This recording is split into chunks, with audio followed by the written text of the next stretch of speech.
नाज़रीन अवामी न्यूज़ में खबरें सिलसिलो जारी है। इन वक्त सीतारण में खबर ॾींदड़ पेरियां टाउन DHA कमांडो सिटी ऐं ॿियनि गैर कानूनी स्कीमुनि ऐं सिंध धरती ते दाड़ेलनि जी वालार ऐं सिंधी क़दीम वसंदियूं ठाहिण ख़िलाफ़ सिंधी अदबी संघर्ष शाख सीतारोड पारां दस्तख़ती मुहिम हलाए एहतिया कयो वियो आहे। इन हवाले सां वधीक तफ़सील ॿुधाए रहियो आहे सीतारोड मां अवामी न्यूज़ रिपोर्टर वहीद अली अब्बासी पंहिंजी हिन रिपोर्ट में। सेक्रेटरी सास Sita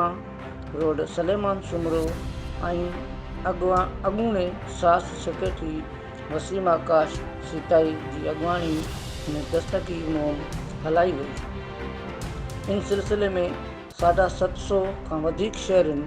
chief justice supreme court, chief justice high court,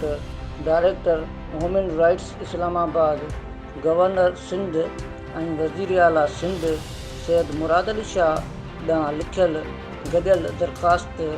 ते सहियूं करे क़ौमी ॿधी जो सबूत ॾिनो आहे, जॾहिं त सिगा जे सरदार चांडियो, अवामी तहरीक जे राशिद इनकलाबी, सीता स्टूडेंट काउंसिल जे असद सोलंकी, सजाद चांडियो, सैफुल्ला सोलंकी, सीता इशू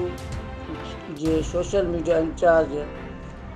सैफुल्ला सोलंकी ऐं सिविल सोसाइटी जे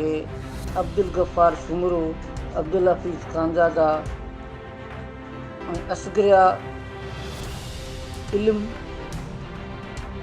अलम तहरीक पाकिस्तान जे ग़ुलाम नबी खोसो,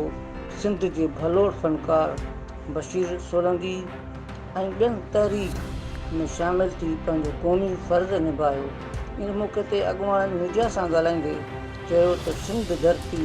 असांजी माउ आहे, जंहिं ते पेरियां टाउन ऐं DHA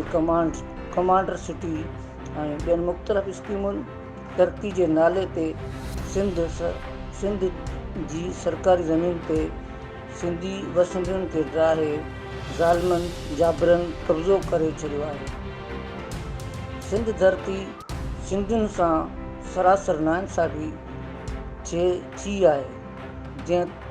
जी सख़्त लफ़्ज़नि में मज़म्मत कयूं था। मज़ीद खबरों और तफसीलात के लिए विजिट करें हमारी वेबसाइट www.awamiNewsHD.com।